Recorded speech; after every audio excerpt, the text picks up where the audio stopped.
a young boy being lay dreaming. And in the dream,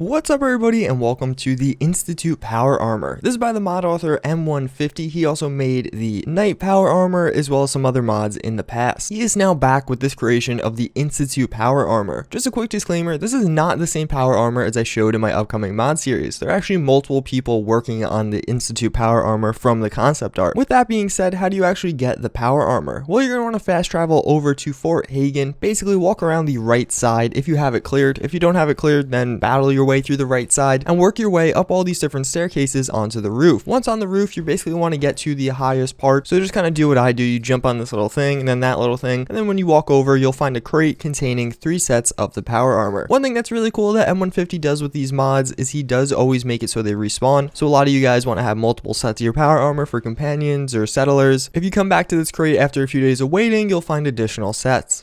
In the workbench itself, there actually isn't a ton going on with this power armor. You could obviously change all the different marks it does have. At the highest rating, it'll just be on par with the highest rated T60, and there's no material mods just yet, although if we use the Knight Power Armor that the mod author also did make as a reference, you will kind of know that I'm sure in the next few days we'll get a few updates adding a lot more.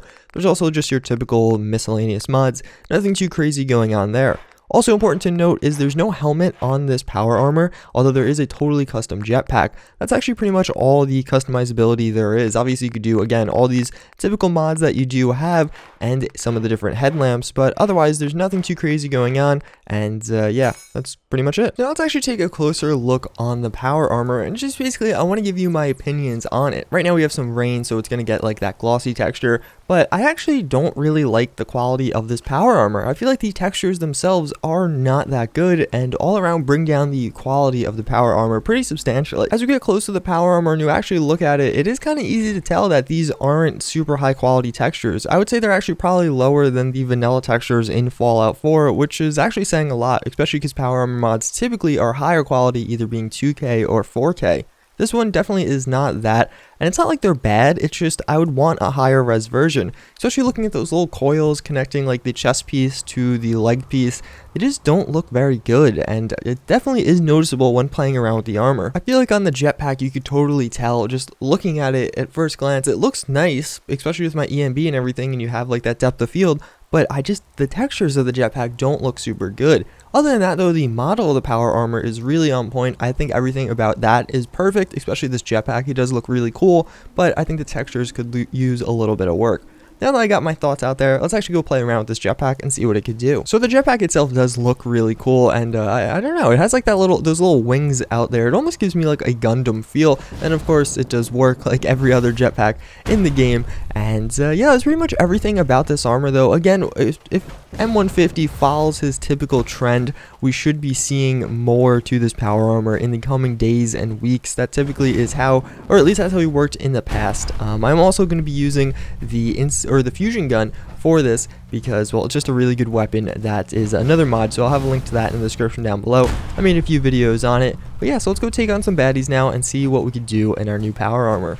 Okay, so I just pissed off some Brotherhood of Steel. Now we're going to start running away a little bit. But yeah, there are a ton of Brotherhood of Steel over that hill. And actually, I'm going to give you a little close-up of the fusion gun. I think this is a great mod to actually use with this armor. And it's just a really cool little mod in general. It's meant to go with, obviously, the Institute armors and all that. So we'll take on some of these Brotherhood of Steel. Hopefully, he gets some cool shots of the power armor in action like that. The fusion gun itself is really powerful, so we shouldn't have too much trouble despite them being relatively high quality. And as you can see, we could fly up into the air there, and I'm actually going to put myself in God mode here so I could use the jetpack a little bit more freely, as well as who wants to reload and pop stim packs and all that nonsense.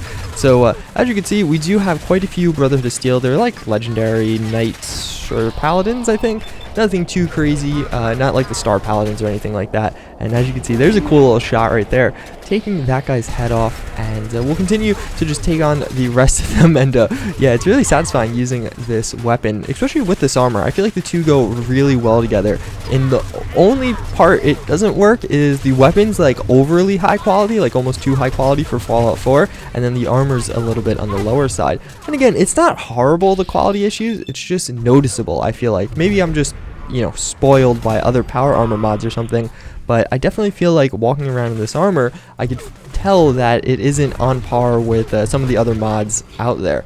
And I think that's about everyone. That was actually really easy. This gun is super good, but that's going to pretty much wrap it up for this video. Not too content heavy of a power armor, but definitely a cool one. Even though those little handles on it do just look really badass, and it's just a really cool power armor to mess around with. So hopefully you guys did enjoy this video. As always, I thank you for watching, and I hope to see you all next time. Later.